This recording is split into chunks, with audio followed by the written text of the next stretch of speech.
preguntarte cómo has vivido este lanzamiento, porque ya hace unos meses de su lanzamiento, y he visto, hecho esa indagación, que las redes sociales y la gente le está dando mucho cariño a tu novela. Sí, la verdad que ha sido un cariño que además ha sido exponencial.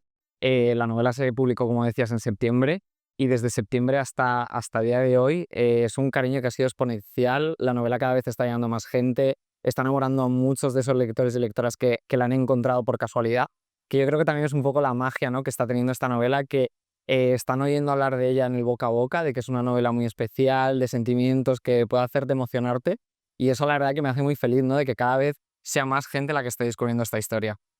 Hay una cosa muy interesante en esta novela y es precisamente el pequeño debate que depende cómo lo perfilases, podía generar cierto debate social. Hablamos precisamente de la relación entre profesor-alumno. Depende de las diferencias, suerte que de edad no se llevan tanto, pero podía haber sido muy peliagudo. Como escritor, ¿en algún momento te planteaste la idea de esto podría generar controversia? Desde el principio sabía que era un tema del que se iba a hablar, ¿no? Es el tema principal de la novela. Y yo quería sobre todo hablar de esa relación, digamos, prohibida que tienen Gael y Hugo, pero sobre todo quería hablar también de cómo la edad a veces es ese número, porque, por ejemplo, Hugo ha vivido muchas experiencias, sabe muchísimas cosas de la vida por suerte, por fortuna, y luego tenemos a Gael, que es un poco más mayor que él, pero que no sabe ni poner un lavavajillas, ¿no? Entonces, al final, yo quería contar una historia que, más que de edad y de número, hablase de experiencias vividas y de lo que nos aporta, en este caso, lo que son pues tragedias, lo que nos aporta en totalidad en la vida, ¿no? Y por eso sí que es verdad que desde el principio que estaba haciendo los primeros borradores de la novela, me planteaba si iba a ser un tema del que se iba a hablar, pero sobre todo quería tratarlo con mucha sensibilidad, y como al final yo creo que en la novela ocurre, la novela está llena de grandes conversaciones a la hora de la soledad, de cómo ellos dos, estos dos protagonistas, se unen y tienen conversaciones que van más allá. De hecho, es una de las cosas que más ha gustado de esa novela, hablar de soledad a veces es duro. Sí. Y depende cómo puede quedar, o muy postizo o muy natural. En tu caso te ha quedado muy natural. Claro, entiendo que como escritor hablar de estos temas para un público que pueda sentirse muy representado puede o hundirlo en la miseria o hacerlo entender en qué situación se encuentran. ¿Te ha pasado en algún momento durante el proceso de creación de estos personajes que hayas dicho, esto no sé si lo debería de tocar o cuidado cómo pongo la coma? Había un momento durante todo el proceso. ¿Cuándo era? Una de las cosas que más disfruto es el momento previo a ponerme a escribir, pero sobre todo en esta novela fue escribiendo. Me trasladé hasta Cabo de Gata, estuve cerca de 3 semanas yo solo en un pequeño apartamento cerca del mar. Y claro, es ahí en esos momentos en los que estás tú solo frente a la historia, frente a lo que el día de mañana va a ser esa novela, en las que tú mismo vas descubriendo cosas de los protagonistas, tú mismo vas descubriendo de qué quieres hablar, qué es mejor no tocar, qué quizá tienes que pasar rozándolo un poco, simplemente nombrándolo, y temas en los que realmente tienes que profundizar, ¿no? Y sí que estoy muy contento de las cosas de las que hablan, de cómo lo hablan y sobre todo de hacia dónde te llevan, ¿no? Que la finalidad de esta novela para mí era que fuera un final que no te esperases, que te emocionase y sobre todo que una vez que terminases de leer Hoy, Mañana y Siempre, después de que pasaran 3 o 4 días, siguieras recordando pequeñas cosas de esta historia. De hecho, algunos de los comentarios que he ido leyendo de la gente aún sigue llorando cuando se acuerda de la novela. Pero necesito ahora hablar de la novela con su autor y te quiero preguntar, ¿en qué momento de tu vida se te ocurre estos personajes, esta historia?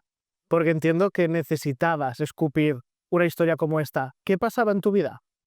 Pues la verdad que, fíjate, yo, por ejemplo, mi relación actual con mi pareja es increíble, es maravillosa, y estamos hablando de la situación, o sea, en este caso de una novela en la que dos personas de dos mundos completamente distintos se encuentran en el camino.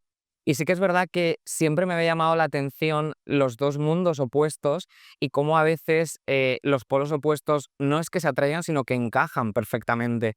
Yo quería hacer, sobre todo, lo tenía puesto en mi pizarra de escritura, tenía puesto que quería que fuera una novela que fuera de dos protagonistas en los que uno se siente, uno tiene todo, absolutamente, tiene riqueza, tiene todo a su alcance, posibilidades, oportunidades, y se siente vacío, y una persona que no tiene casi nada y se siente casi pleno. Entonces quería unir esos dos mundos completamente distintos en los que se encuentran, y lo que ocurre es eso, que salta todo por los aires, pero sobre todo sale la bondad de las personas, el cariño de estas personas que quizá nadie les ha preguntado hacia dónde te quieres dirigir, hacia dónde quieres llevar tu vida, las riendas de tu vida. Y es en esos momentos en los que se encuentran rodeados de un enclave tan especial como es Cabo de Gata, en los que hacen que la novela de Hoy, Mañana y Siempre haya sido un lazo perfecto para que la gente se vaya a descubrir los lugares, se emocione con la historia de ellos y que cuando descubran el final no puedan ni creer lo que han vivido. ¿En algún momento de tu vida has sentido ese momento de plantearte si tu futuro que estaba escrito era el que tú tenías que hacer? Siempre, por suerte a mí nunca me han marcado el camino que tenía que seguir. Sí que es verdad que, por ejemplo, tengo una hermana que es médico y mis padres nunca me han dicho: David, tienes que ser médico como tu hermana. Siempre me decían que hiciese lo que a mí me gustase, pero sobre todo lo que me hiciera feliz, ¿no? Y a mí en este caso me hace feliz contar historias. Puedo contar historias tanto en novelas como en cortometrajes, trabajo en cine. Siempre me ha gustado contar historias y es algo que siempre he llevado dentro y por ello, cuando empecé a plantear esta novela, quise escribir la historia que me hubiera gustado encontrarme cuando yo tenía 16 años, 18, igual que me pasó con mis anteriores novelas, ¿no? Entonces, yo por suerte no he tenido lo que viven estos protagonistas, pero sí que es verdad que creo que hay mucha gente ahí fuera que sí que les han marcado una vida, una ruta, una hoja de ruta en la que saber dónde tienen que llegar y no les dejaban ni salirse de ese camino ni un milímetro, ¿no? Entonces, quería hacer una novela que hablase de que a veces cuando te sales de estos caminos puedes encontrar cosas maravillosas. Dicho esto, te pregunto sobre los dos personajes, pero antes de ellos te pregunto, ¿hoy cómo te sientes, Hugo o Gael? Pues la verdad que siempre que me han preguntado de quién soy más y de No, no, ¿cómo te sientes hoy? ¿Lleno, hoy, vacío o vacío con lleno? hoy la verdad es que digamos, de alguna manera lleno, porque me siento súper afortunado de estar aquí, pero a la vez con esos mismos nervios que pude tener cuando presentaba mi primer libro. Es además un lugar en el que estoy por primera vez, en la Universidad de Barcelona, rodeado de compañeros y compañeras que admiro y que nos seguimos. Y estar aquí hoy es esa parte. Yo, por ejemplo, estuve aquí hace 3 años, 4 años, y volver a Barcelona con una historia nueva me hace sentirme una mezcla de ambos, pero sí que es verdad que yo creo que la sensación perfecta es estar feliz aquí hoy. Ahora te pregunto sobre el otro personaje que hay. No, antes de pasar, los personajes. ¿Qué tenías en mente? Porque hemos dicho eso de que tuvieran que encajar por esos polos opuestos, pero una cosa es la idea, la parte práctica, otra cosa es la mentalidad de los dos. Ujú. ¿Qué tenías en mente al principio, cuando empezabas con el borrador de la novela, para crearte estos dos personajes? ¿Qué tenían que tener para que estuviesen en tu obra?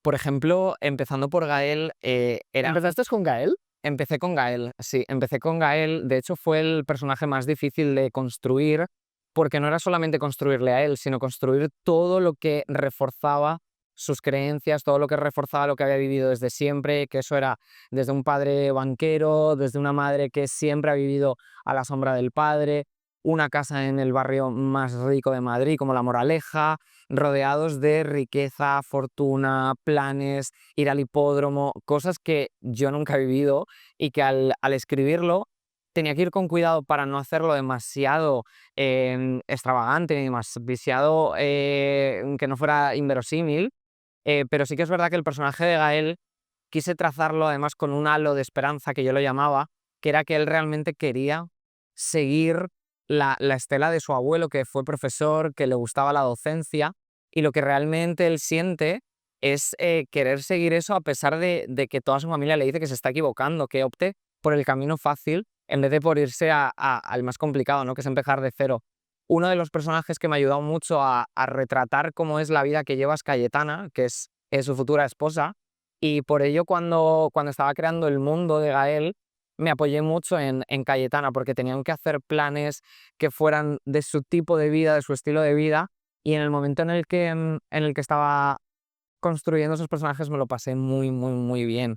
En cambio, Hugo, vine desde un mundo muy distinto, era un mundo en el que eh, la humildad es la bandera, ayuda a su madre tanto en el invernadero como trabajando los fines de semana como camarero, y si tiene algún hueco sigue trabajando para poder ayudar a su familia.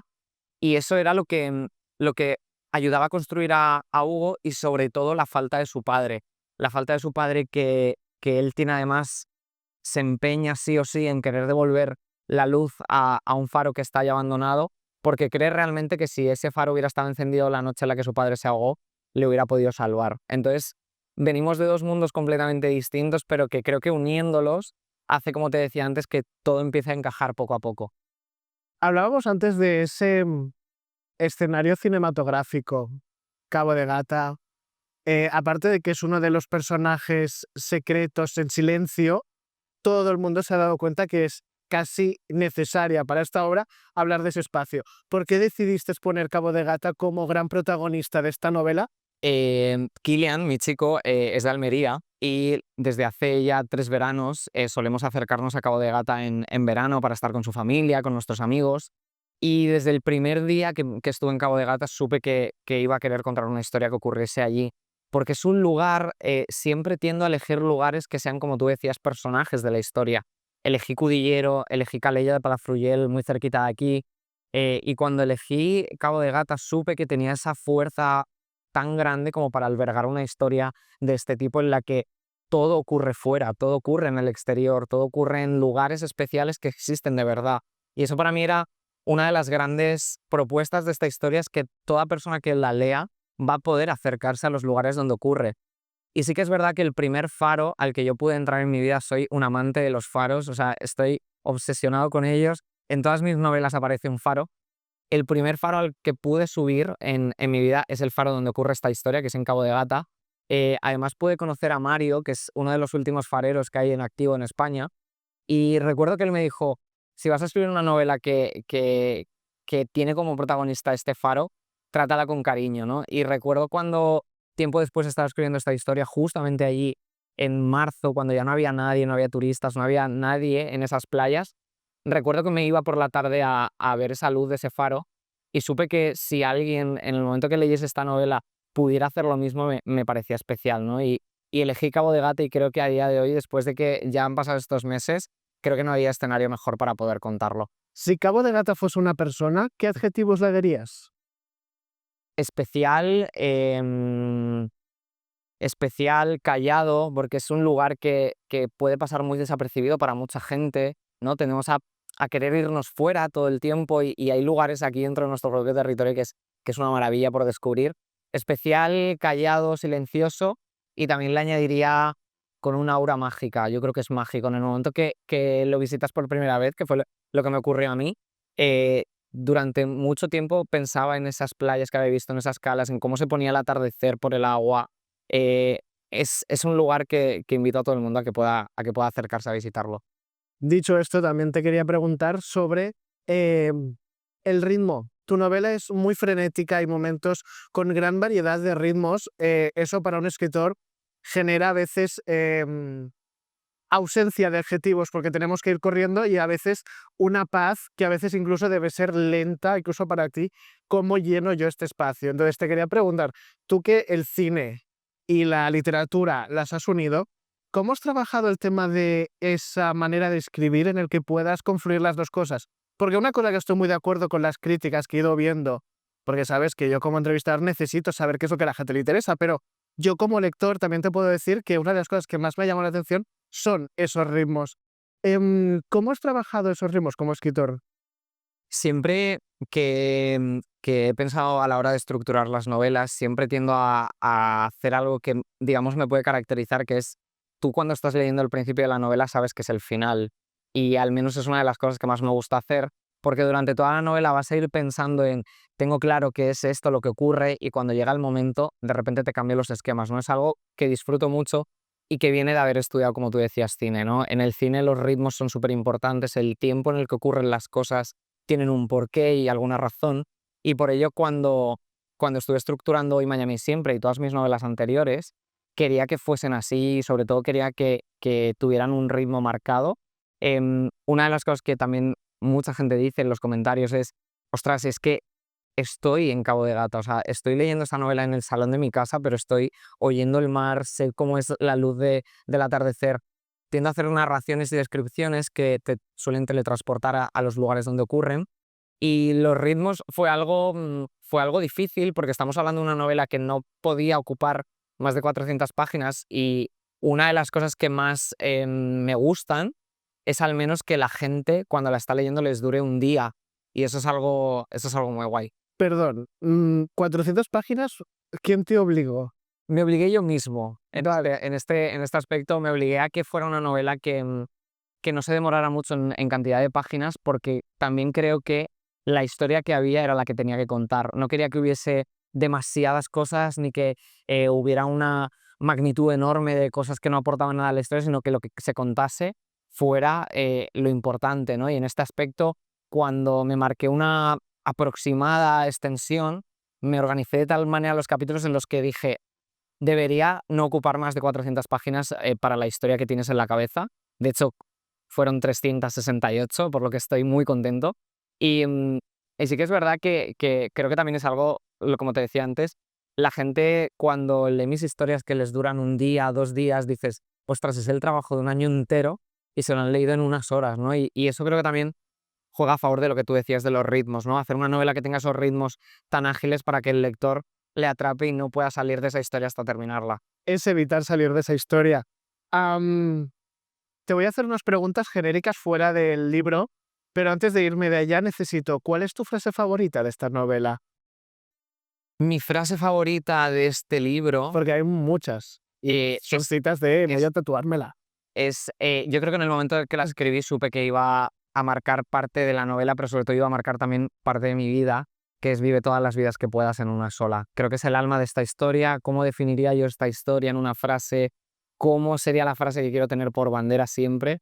Es vive todas las vidas que puedas en una sola, que es una frase que le dice Flora a Gael en un momento dado, porque ahí dentro de esa frase se albergan tantas cosas de decir, no sigas el camino que a lo mejor tienes pensado, puedes vivir muchas vidas dentro de una misma y esa es una de las que más, esa es una de las que más me gustan de toda la novela. Supe que en el momento que la escribí dije, esto es algo distinto a lo demás. Dicho esto, esto es una pregunta que se me ha ocurrido ahora, que me parece muy absurda, ¿vale? Pero tú que podemos unir esos dos mundos, cuando la estabas escribiendo, ¿qué director o directora te imaginabas rodándola? Siempre, siempre, siempre que estoy escribiendo mis historias, en este caso esta última, siempre me imagino a J. Bayona, que además es conocido y que nos tenemos un cariño muy grande. Tanto yo a él siempre lo he admirado desde pequeño, aparece en la novela, hay un momento dado, como la novela ocurre en el 2008, hay un momento dado en que los personajes se van a ver el estreno del Orfanato, que es cuando él publicó su primera historia, y ahí realmente supe que me encantaría que hiciera él. Sí que es verdad que se la mandé, tenemos una relación por Instagram que siempre le escribo cuando estoy escribiendo una historia porque hago algún guiño siempre a él, pero siempre me he imaginado a Jota como director de alguna Te vez. respondió. Sí, le hizo mucha ilusión ver su nombre y sobre todo la anécdota de que fueran al orfanato y nada, me deseo mucha suerte de cara al lanzamiento. Le ha ido bien, entonces darte suerte, porque te ha ido bien. Me ha ido bien, me ha deseado suerte y me ha ido bien, me ha ido bien. Última pregunta de este bloque y al final, ¿qué pregunta no te he hecho en esta entrevista o en una entrevista sobre esta novela y te gustaría responder? Mm, mm, mm, mm, mm. Tendrás que responderla, así que cuidado con lo que dices. Claro, creo que sería... Hay una pregunta que, por ejemplo, ha salido en muchas entrevistas, que era la de si estaba cómodo escribiendo, venía de novelas más adultas y de repente di el paso a TV en el cielo y Hay un mañana y siempre, que tienen más un carácter juvenil y que cómo había trabajado este cambio, ¿no? Esa es una de las preguntas que solían hacerme. Y La verdad es que fue un cambio bastante grande porque venía del Vuelo de la mariposa y del Susurro del ángel, que eran 2 novelas contadas por protagonistas femeninas de 38 años, pero aquí sabía que quería contar historias, como te había dicho antes, quería contar historias que si yo tuviera 16, 17 años, 18, me hubiera gustado el poder leer, ¿no? Y por eso cambié, di esa parte, esa vuelta para poder escribir novelas que a la gente a lo mejor de esa edad que yo tenía puedan encontrarlas y puedan sentirse reflejados y sobre todo que vean como una ventana en las que alguien les está hablando a ellos. entonces ahora la siguiente pregunta es si tus próximos proyectos seguirán en este bloque de categoría novela juvenil o si volverás al género habitual. Ahora mismo, ¿Qué es lo que te mueve? Ahora mismo hay una historia que están haciendo que además tengo muchas ganas de escribir, todavía no he empezado a hacerla, pero es una novela completamente distinta a lo que he hecho hasta ahora. Soy una persona que en el momento en el que ya hace algo y marca el check, tiene que ir a nuevos sitios, ¿no? Y es algo que también me encanta y me emociona, ir a nuevos lugares para ver qué me dan, ¿no? Cuando creo que ya he hecho algo, he explorado un tema, he hablado de esas cosas de las que yo quería hablar, tengo la necesidad ahora mismo de hablar de otras y ahora mismo estoy empezando a escribir una nueva historia que es muy distinta, pero que creo que tiene también esa alma que puede caracterizarme, ¿no? Que son novelas rápidas y que sobre todo albergan una gran emoción. Tú que ya tienes un bagaje en la publicación, creo que esta es la 7ª novela. ¿Sí?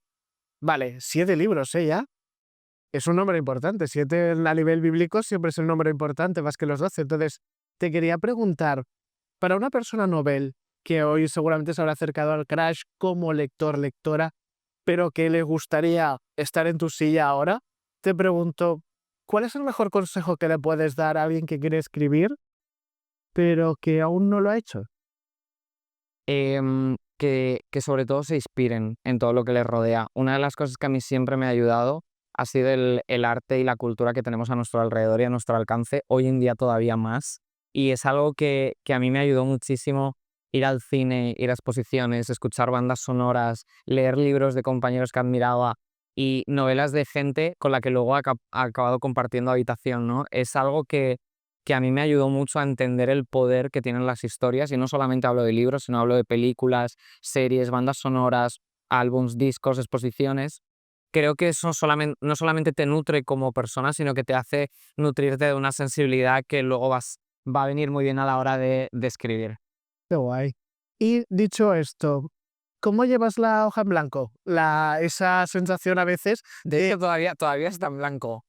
no fastidies, ¿te ha Toda- pasado? Todavía está en blanco porque estoy deseando ponerme a empezar esta nueva historia, pero siento como que tengo que estar muy preparado para hacer ese inicio, que es un inicio muy fuerte, muy llamativo, muy distinto, que creo que, como te digo, puede que de qué hablar, pero es una novela bastante distinta, bastante heavy y es algo que todavía no he hecho. Mi chico siempre me dice, ¿cuándo vas a empezar? Le digo, me queda nada, pero estoy pues lo que te decía, nutriéndome de ciertas partes culturales importantes. Estoy deseando que llegue la Semana Santa por ello, porque va un poco de todo ese mundo. Y creo que en el momento en el que ya pase esa Semana Santa será el momento de ponerme a escribir.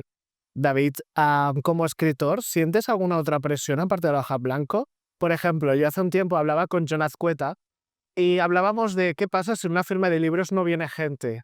O viene poca gente porque el día es un día malo, está lloviendo, o porque en ese día, pues casualmente en vacaciones, todo el mundo se ha ido del pueblo. Entonces, te pregunto, ¿sientes tú esa presión de si no viene nadie a ese evento, a esa charla o a esa firma como escritor, sientes como puede que no lo esté haciendo bien?